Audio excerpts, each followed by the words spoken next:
tonight, and almost immediately they're switching smaller guys onto you. How did you feel when you saw those first couple matchups and they kept going to it?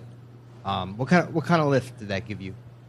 I think more than anything, it just gave me a lift to see the ball go through the basket. There was times in the Indiana series where I had great looks and point blank looks that just didn't go through. So it's just to see the ball go through tonight. I think last game I had, point blank hook shot, a point blank layup that didn't go in for me. So, those type of things happen. And you just have to find ways to fight through it, get over the hump, and really affect the game in different ways. But tonight it was, to your point, felt nice to,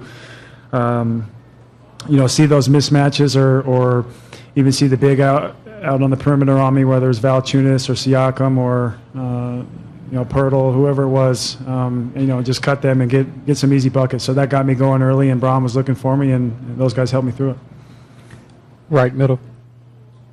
Kevin, you surpassed your total points from the first game in the first quarter alone tonight. You and LeBron then combined for the last 13 for the Cavs in the second quarter. What did you personally change in your game tonight that attributed to your success? I made some shots.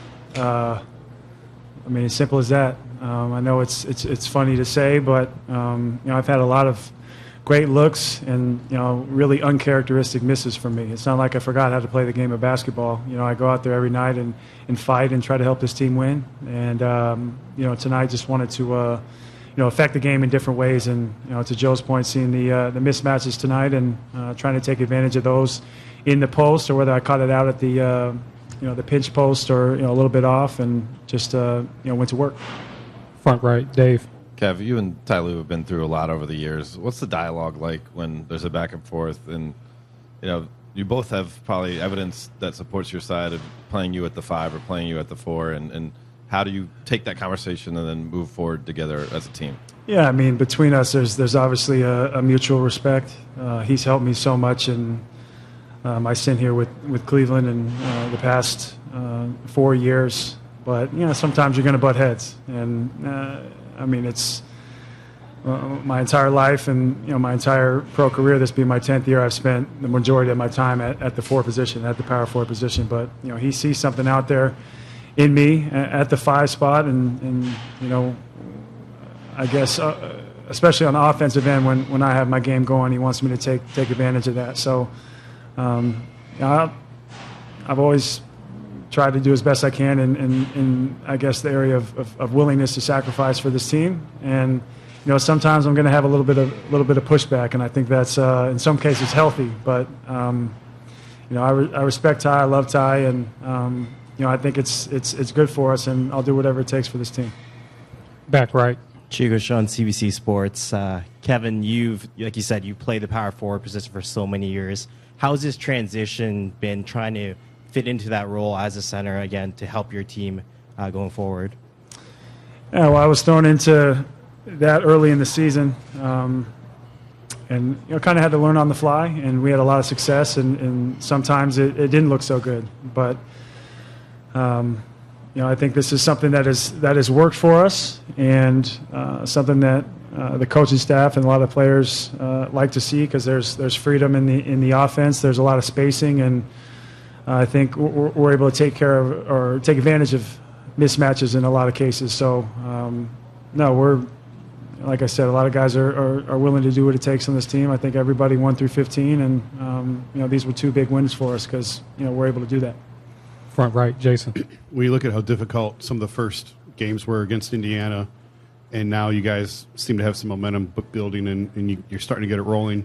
Could you sense this coming? Did this surprise you as much as maybe it surprised some of us to take a 2-0 lead here on their home court? Or could you sort of feel this building throughout the end of the Indiana series? I think game 1 was paramount. It was, just in the fashion that we won, especially using that momentum coming off of the Game 7 at home, but then, the next day going on the road, not having a lot of time to prepare, and being professionals, getting our legs under us and going out there and fighting.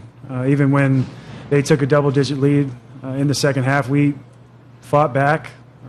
We didn't take a lead until overtime, and we used that momentum after game 1 to come in tonight and play well. And I mentioned to you in the locker room that third quarter was huge for us. We kind of flipped the script. That had been our Achilles heel, and that third quarter really throughout the entire season was we didn't play too well. We played pretty poorly, but no, we came out firing, made big shots, and on both ends of the floor, I thought we played really well. Middle left. Kevin, I know you guys as players, you have jobs to do when you're on the court, but you're all also fans of the game as well. What's going through your mind when you watch the kind of display LeBron put on in the second half tonight, some of the shots that were falling for him? Yeah, I mean, there's certain times I would say seeing Bron in shoot-arounds or, seeing him in his preparation where he's going to have a big night. And this morning you could just sense it. And he knew what was at stake. He knew that us getting another one, here at their place was going to be, huge for us. And he came out and he played that way from the jump tonight. And like I said, you could just sense that he was going to have a special night early on. Steve. Kevin, Steve Eshburn, NBA.com. When that is happening, I mean, the crowd reacts to it. TV audience probably reacts to it. You guys are inside the lines. I mean, what are you thinking when you see the kind of shots he's making and just the barrage of it? Well, tonight I think he had done it in a.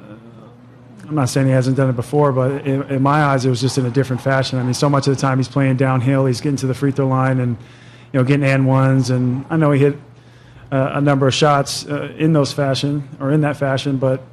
Tonight, just all the shots over his right shoulder, the step backs, the fadeaways, and the one where he hit the moon ball and over his right shoulder and came back the next possession and hit one over his left shoulder from the free throw line. That was just that was special, and that was something that you get accustomed to, you kind of get used to. But tonight was in that fashion. I don't know if I at least this be my fourth year here. I'd seen that out of him, so it was special. Last question here on the right. Kevin, Ian Harrison, Associated Press. What did you see from LeBron this morning that gave you that sign he was going to have a big game? I actually stopped him on the way back, answering Steve's question. When he went over his right shoulder and then went over his left shoulder, he said when he got the mismatch that he was going to do that. So he actually called his shots this morning. So that's just one of the, I guess, examples that I could use, but just how locked in he was as well throughout the entire shoot-around. And like I mentioned, just knowing what was at stake for us and getting a 2-0 lead is huge.